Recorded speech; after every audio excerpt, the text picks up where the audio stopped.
El caso de Débora Fernández, una chica viguesa de 22 años que desaparece y 10 días después es encontrada a más de 50 kilómetros de su casa en unas circunstancias muy extrañas.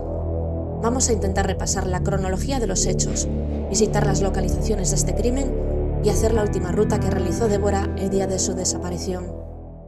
Hablamos de un crimen que más de 20 años después sigue sin autor conocido, y mi objetivo con este vídeo es honrar el recuerdo de una persona que no tuvo justicia, porque los crímenes prescriben, pero el dolor de una familia nunca lo hace. Débora Fernández era una chica de 22 años en el momento de su desaparición. Tenía una vida completamente normal, estudiaba diseño gráfico, tenía una familia estructurada y un círculo de amigos. Sus más allegados siempre dijeron que Débora era una persona que nunca pasaba desapercibida por su energía y su forma de ser. Nadie sospechaba lo que iba a pasar el 30 de abril de 2002. Ese día 30 de abril, Débora Fernández se levanta como todas las mañanas y acude a sus clases de diseño gráfico. Concretamente asistía a una materia en la que ella quería subir nota. Estuvo toda la mañana realizando la recuperación. Además, estuvo hablando con su profesora sobre esa materia. Débora le comentó que por la tarde había quedado y que iba a ir a la peluquería para arreglarse y que tenía una cita muy especial. En la peluquería, ya por la tarde, se prepara y se hace la cera.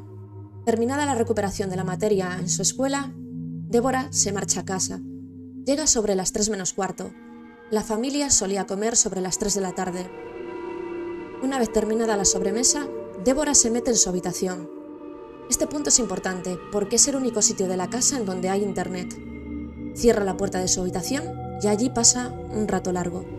La familia comenta que esto siempre fue normal en ella. Era uno de sus hábitos después de comer al mediodía. Aproximadamente sobre las 6 o 6:30 de la tarde, la prima de Débora, Nuria, llama a su casa porque habían quedado esa tarde. El plan era salir a caminar, algo que hacían bastante a menudo. A esa llamada responde la madre de Débora. Intenta pasarle el teléfono a su hija, pero Débora le dice que no le apetece hablar, que la llamará más tarde. Estoy relativamente cerca del domicilio familiar de Débora Fernández. El 30 de abril de 2002, ella sale aproximadamente a las 7:30 de la tarde de casa, vestida con ropa deportiva. No lleva absolutamente nada. No lleva ni móvil, ni tarjeta, ni dinero, con lo cual la familia presupone que va a volver en un rato. Su deporte favorito es salir a correr, a andar, y vamos a hacer la ruta. La ruta hasta en donde se encuentra a su prima Nuria. Vais a ver que es un trazo bastante largo, lo vamos a hacer en coche y nos vamos a parar hasta el restaurante en donde encontró a su prima. Desde 2002 hasta ahora la ruta no ha cambiado absolutamente nada. Puede ser que haya algún paso de cebra mayores o que hayan puesto algún semáforo, pero es tal cual. La misma carretera, la misma infraestructura, no varía nada. A las 7:30 de esa tarde, Débora sale de su casa, vestida con ropa de deporte. No llevaba móvil, no llevaba dinero ni documentación. Se presume que había quedado con su prima Nuria. Sin embargo, un rato después de la salida de Débora, su prima llama de nuevo a casa preguntando por la propia Débora. Quería saber si al final salían a caminar finalmente o no, a lo que su familia contesta: Débora ya salió hace rato. Aquí tenemos dos puntos claves de este caso. Por una parte, Débora sale sin nada, con lo que se entiende que iba a volver. Y por otra parte, tenemos la llamada de Nuria preguntando por Débora. Así que si no quedó con Nuria, ¿le apetecía ir a caminar sola o Débora había quedado con alguien? Como Débora había salido de casa, Nuria fue a su encuentro, a ver si coincidía con ella en alguna parte de la ruta que solían hacer, y lo consigue. Sobre las 8:45, Nuria se encuentra a Débora cuando volvía para casa. Tienen una pequeña conversación en la que Nuria le propone a Débora que salgan por la noche, ya que era víspera de festivo, y además habían organizado una cena. Débora le dice que no le apetece y que realmente lo que quiere es alquilar una película, concretamente Amélie. Así que Nuria le responde: pues venga, vamos a mi casa y vemos las dos la película. Débora vuelve a responder tajantemente que no. Nuria se da cuenta de que a Débora simplemente le apetece estar sola. Desde aproximadamente el domicilio familiar de Débora hasta aquí son 11 minutos en coche. Es más de media hora corriendo o andando, dependiendo del ritmo que lleves. Más o menos, si te paras por el camino también. Aquí, más o menos en esta zona, se encontró con Nuria, su prima. Aquí Nuria aprovecha para volver a repetirle a Débora si van a hacer algo por la noche, que tienen una cena, que el día siguiente es festivo, ya que es 1 de mayo, y Débora le dice que no le apetece, que no tiene ánimos. Así que Nuria, en un último intento para estar con Débora y animar a Débora, le dice, bueno, ¿qué te apetece hacer? Y Débora le dice que lo que le apetece es ver a Amélie y que prefiere quedarse en casa. A lo que su prima le contesta que entonces ¿por qué no cogemos la película y nos vamos a mi casa?, le dice Nuria. Débora le vuelve a insistir y le dice que no, así que Nuria, ya con todas esas negativas de Débora, da el caso por perdido. Bajan y se va cada una a su casa. Vamos a bajar ahora hasta el último punto en el que Nuria vio a Débora, que es el puente de Lagares.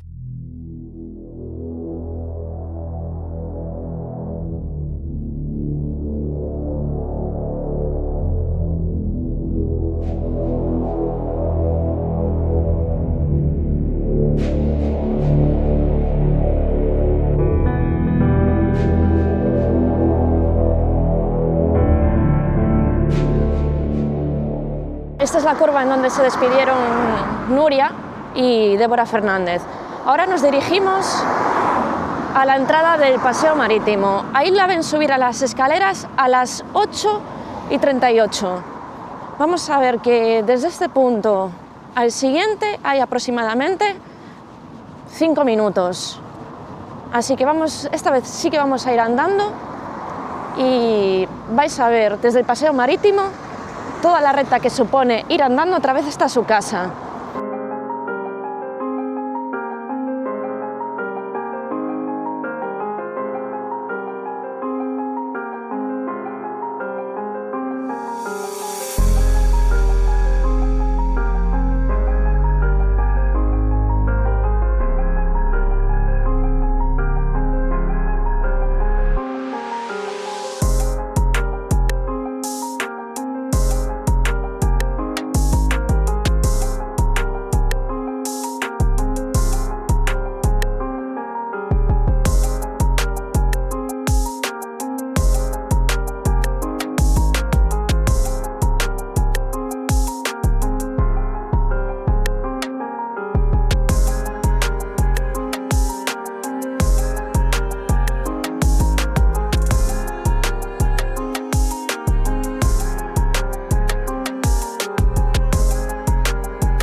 Este es el inicio del paseo marítimo, desde la parte más de Coruxo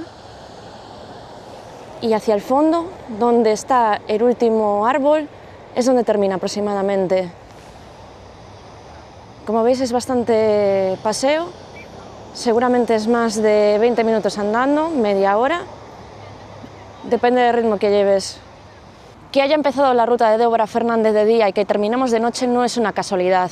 El día 30 de abril de 2002, en Galicia, se puso el sol a las 9 de la noche, así que a las 7:30 era de día todavía, y a las 8:30, 9 menos 20 más o menos, cuando se encontró con su prima, se estaba haciendo de noche. Ya había poca luz, pero todavía no se había puesto el sol de todo.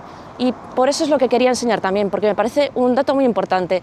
Sí que es cierto que cuando se la ve por última vez en la curva del Matadero, sobre las 9 es cuando ya es de noche cerrada. Y ahí es cuando se le pierde la pista, pero me parece un dato muy a tener en cuenta, que cuando sale de casa es de día, cuando se encuentra a su prima todavía se ve, y además cuando un testigo la ve que sube hacia lo que es el paseo marítimo, todavía queda algo de luz. Vamos ahora hacia el coche y vamos hacia la curva del Matadero.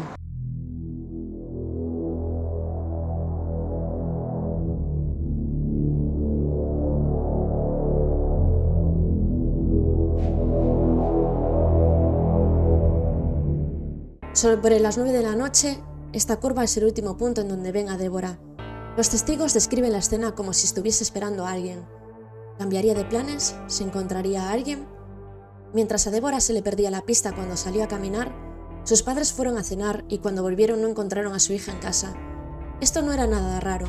Su hija ya era mayor y no era la primera vez que salía y volvía tarde. Eso sí, siempre lo solía hacer avisando, cosa que esta vez no pasó. Aquí tenemos unas cuantas vueltas. Débora sale de casa desde la localización de Vigo hacia Coruxo. En Coruxo, más o menos en la zona de Coruxo, se encuentra su prima Nuria y vienen de vuelta hasta esa curva. Aquí se separan, una se va hacia un lado y otra sigue recto. Débora se va hacia su casa, sigue recto.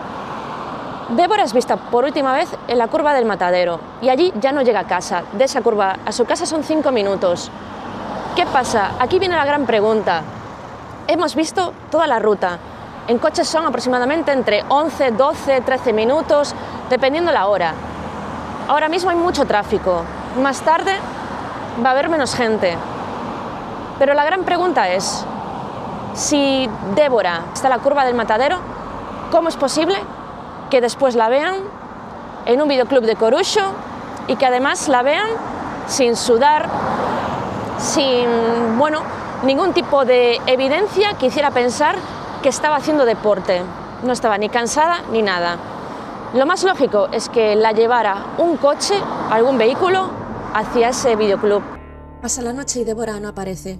Son las 8 de la mañana del día 1 de mayo y los padres de Débora llaman a su hijo José para preguntar si sabían dónde estaba Débora o si tenía algún tipo de información. José dice que con él no está, pero que no le den demasiada importancia, porque al ser festivo, pues seguramente Débora habrá salido o que es posible que se hubiese quedado a dormir en casa de alguna amiga. La familia, sobre el mediodía, se presenta en la comisaría para presentar la denuncia de desaparición. Inicialmente se busca por los montes de alrededor de la playa de Samil, la playa por donde Débora y su prima solían hacer la ruta, también por la zona de Alcabre, que está al lado, y se revisan las orillas del mar por si pudiese encontrar algo. Tanto su colegio como su círculo de amigos con su familia están todos volcados en buscar a Débora. Realizan batidas por diferentes ubicaciones por si encuentran alguna pista, algo que les pudiese indicar el paradero de Débora. El 10 de mayo de 2002, una vecina de Portocelo, en donde me encuentro ahora mismo, sale a pasear. Son las 7:30 de la tarde. Ella va por el arcén de esta carretera que discurre detrás de mí. Se va a dar un paseo y de repente ve algo en el arcén. Ella piensa que es una muñeca en primera instancia, pero se acerca y resulta que no. Es el cuerpo sin vida de Débora Fernández. En cuanto llega la Guardia Civil y los expertos forenses ya se dan cuenta de que se trata de una escena preparada. Débora se encuentra desnuda, totalmente sin ropa, sin ninguna prenda, y además sus partes pudientes están tapadas con hojas.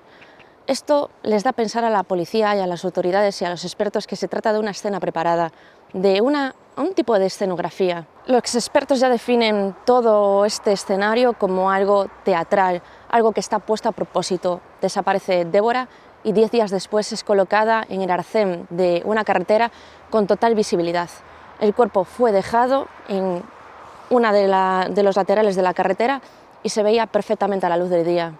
Con lo cual los expertos ya llegaron a la conclusión de que se había dejado el cuerpo de Débora ahí a propósito para que fuese encontrado. También se encontró un preservativo con semen introducido en el cuerpo y un pañuelo blanco al lado. Levantan el cuerpo y se encuentran una cuerda verde. Esta escena fue analizada por los expertos y la definen como algo teatral. El autor quería que el cuerpo fuese encontrado porque estaba en un lugar accesible y con visibilidad, y además se incluyeron evidencias que no tenían nada que ver con el crimen, es decir, hablamos de elementos falsos para despistar. Se realiza la autopsia al cuerpo de Débora y se concluyen varias cosas. Débora fallece ese mismo día de la desaparición, el 30 de abril. En el momento en el que fallece, Débora estaba vestida. Tuvo la ropa puesta sobre 12 o 17 horas y después se la quitaron. Otra conclusión muy importante es que durante 10 días el cuerpo de Débora tuvo que mantenerse en algún lugar frío, como un frigorífico o similar, porque la conservación del cuerpo no coincidía con las temperaturas de esa época del año. Esa misma autopsia confirma que el cuerpo de Débora no tiene ninguna señal de daño, ninguna marca, así que se descarta que se haya defendido. Se determina que la fauna cadavérica que tiene Débora es de hace 3 días. ¿Y qué decía el informe forense de la causa del deceso? Indeterminada. no hubo aclaración de cómo se produjo el fallecimiento de Débora. Según este informe, no hubo abuso de acceso carnal. Es cierto que se pensaron en dos hipótesis. Por un lado, la muerte súbita y por otro lado, la asfixia por sofocación, que no dejase marcas. Dentro de la muerte súbita se pensó que igual Débora tuvo algún problema y que la persona con la que estaba pues se asustara y que a lo mejor no quería que relacionasen a los dos y que por eso montó una escena teatralizada. Óscar Tarruella, investigador privado que fue contratado por la familia, indica que en el sumario se estima que la muerte súbita estaría en un 0,001% de posibilidades, así que en un 99,999% de posibilidades Débora fue asfixiada mediante sofocación externa. En el cuerpo de Débora no se encontró ningún resto de la cera de la peluquería que se había utilizado el día de su desaparición. Esto hace pensar que el cuerpo fue lavado y limpiado a conciencia. Se analizó también el ADN del preservativo encontrado en el cuerpo de Débora y no coincidió con ninguno de los posibles implicados. Lo increíble de este análisis es que dentro de ese preservativo aún había células vivas en esos restos. El equipo de Luis Muñoz, que es el investigador de la policía que lleva este tema, logra demostrar que el preservativo se introdujo post-mortem. Con estas evidencias se concluye que son pruebas inculpatorias y que estamos hablando de un autores con características temperamentales y fríamente calculadores. Pasan los meses y la investigación del caso va avanzando y aparece el primer sospechoso. La familia lo define como el gran amor de Débora. Estamos hablando de su exnovio. Este exnovio era conocido en casa, fue presentado formalmente, incluso hablaron de la posibilidad de casarse, formar una familia, pero las cosas empezaron a complicarse. Por razones de trabajo, este hombre está muchos meses en el extranjero, concretamente en Argentina, y llevar una relación a distancia se hace muy complicado y empiezan a tener baches. La relación de Débora con este hombre era compleja, tenía muchos altibajos. De hecho, los meses anteriores a su desaparición había pasado una temporada de caída, pero justo ese día 30 de abril a Débora se le veía con mucha alegría, muy animada, motivada. Su círculo cercano comenta que justamente los 2 meses anteriores al 30 de abril la actitud de Débora no era nada buena, y es que Débora había estado recibiendo una cantidad de mensajes y de llamadas amenazantes en su teléfono móvil, concretamente de una chica que estaba en Argentina y que decía que tenía una relación con su exnovio y que no había sitio para una tercera persona. Es decir, este chico tenía una vida paralela en Argentina.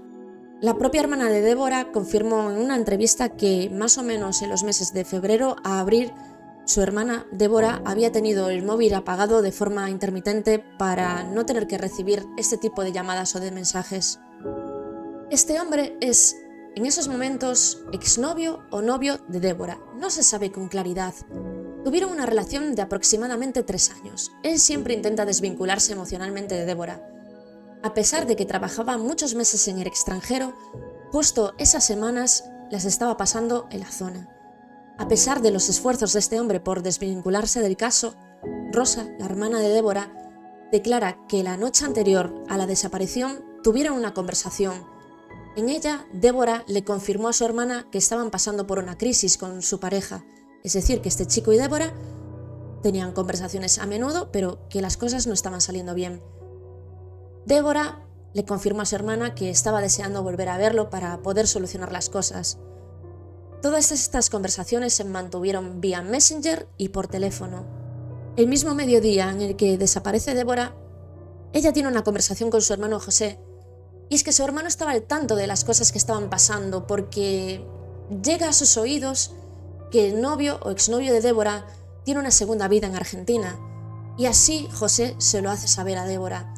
Empiezan a tener un rifirrafe y Débora acaba llorando, diciéndole a su hermano que ya es mayorcita para tomar sus decisiones. Esta es la última conversación que tiene José con su hermana. En diversas entrevistas, José lamenta esto porque es la última conversación que tiene con su hermana Débora. Otro de los detalles que cuenta José con este exnovio de Débora es el siguiente.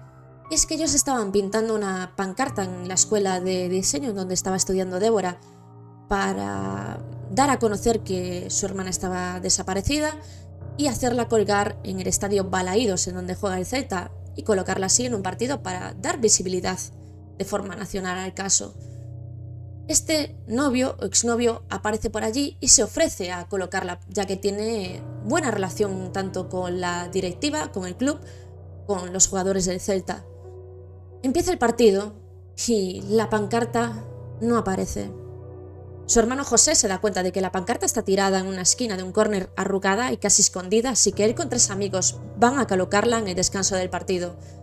Su hermano José hace referencia a que el interés por colocar la pancarta por parte de la pareja o expareja de Débora fue nulo, porque es que en el momento que fueron a colocar la pancarta, nadie les puso ningún problema para hacerla visible. Además de esto, José, el hermano de Débora, da otro dato muy importante, y él, en medio de la desaparición de Débora, llega a comer un día al domicilio familiar y se encuentra al novio o exnovio de Débora de rodillas llorando y gritando: yo la quería, varias veces consecutivas. Para José, esto es una confesión porque está hablando ya en pasado y entiende que él sabe algo que la familia no sabe. ¿Por qué hablas en pasado? Débora simplemente está desaparecida. Puedes hablar en presente. ¿Dónde está Débora? Yo quiero a Débora. Pero para José esto es muy significativo. Hasta 5 grupos de la UDEF llegaron a trabajar en este caso, pero no es hasta 2009 que la investigación empieza a avanzar. Y es que había sospechosos, pero no había imputados, y las cosas no se movían. En 2009 se lanza la Operación Arcano, en la que los investigadores desarrollan 4 hipótesis: A, B, C y D. Los investigadores se quedan con la hipótesis D, que es que en ese tramo en el que le quedaba a Débora para llegar a casa, en esa curva, se subió al coche de alguien conocido. En esta operación se desarrollan una serie de interrogatorios al que era el novio o exnovio de Débora y encuentran múltiples contradicciones en sus versiones. Todas estas contradicciones se recogen en diferentes autos policiales.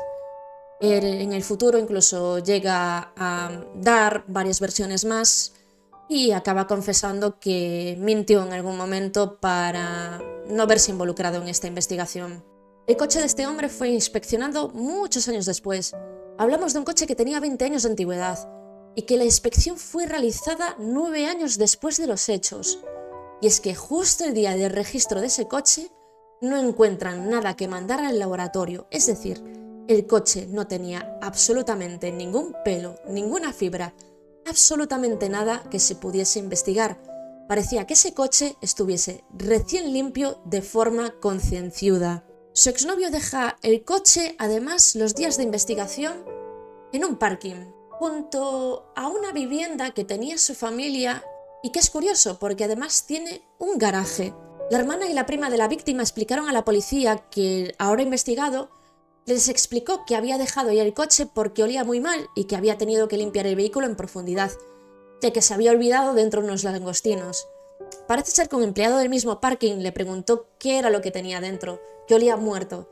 Esto lo reflejan los informes policiales, algo que el sospechoso ha negado de forma tajante en sus declaraciones. Debajo de mí tengo el antiguo parking robotizado de Vigo. Es así de sencillo. Tú entras, dejas el coche en una plataforma y automáticamente ese robot o esa máquina pues lo deja en una localización. Tú no tienes que aparcar, no tienes que hacer ninguna maniobra.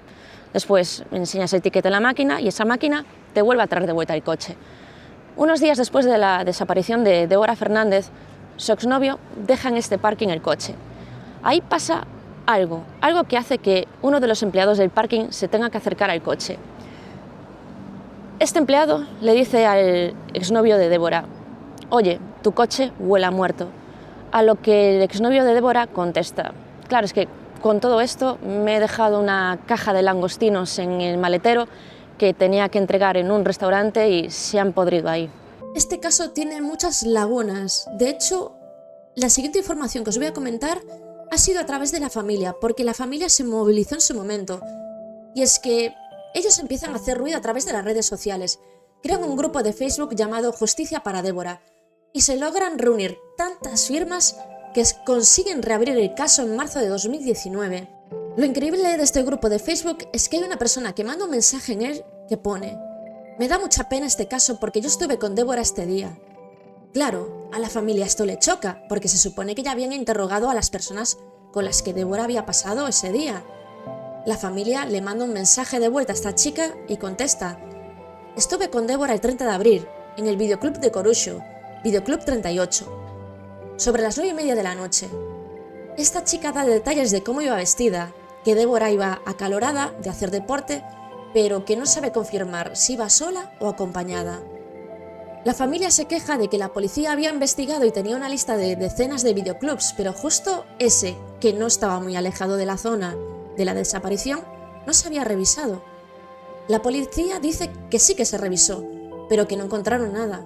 La familia se pone en contacto con la propietaria del videoclub y dice que la policía preguntó por el nombre del exnovio y no preguntan por la película Amélie, que es supuestamente la que dijo Débora que iba a alquilar. Según la familia, en 45 videoclubs tenían una sistemática clara, preguntando por Débora y la película Amélie.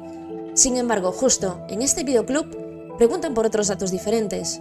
Preguntan por el nombre del exnovio y no preguntan por la película. Recordemos que este caso pasó en 2002 y hasta el 25 de marzo de 2019 no se le recoge testimonio a la dependiente de este videoclub, que seguramente sea la última persona que realmente vio a Débora esa noche que desapareció.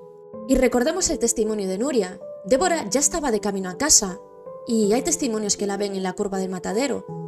Le quedaban entre 5 y 10 minutos para llegar a casa. ¿En qué momento aparece en un videoclub a unos 9 kilómetros de su casa en sentido contrario? A partir de 2019 en adelante se abren diligencias nuevas judiciales y se logra exhumar el cuerpo de Débora para analizar con las nuevas técnicas para ver si se encuentran restos de ADN, fibras o otro tipo de evidencias.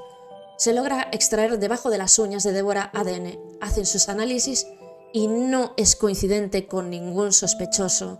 En 2024, este crimen se cierra para siempre. Os he contado todo el caso de la forma más cronológica posible, con los detalles, pesquisas, evidencias, pero hay algo en lo que no me he metido hasta el fondo, y es en la investigación. Seguramente os estáis preguntando, ¿se revisaron casas? ¿Se revisaron teléfonos? ¿Qué interrogatorios se hicieron? ¿Se revisaron y analizaron los ordenadores? Eso lo vamos a dejar para otro vídeo aparte, porque los errores y omisiones que se realizaron en esta investigación son múltiples. En el siguiente vídeo vamos a ver cómo una mala investigación es capaz de generar un dolor tan grande a una familia más de 20 años después. Y aunque este caso ya no esté abierto, hay que seguir diciendo justicia para Débora, porque aunque los casos prescriban, el dolor de las familias nunca lo hace.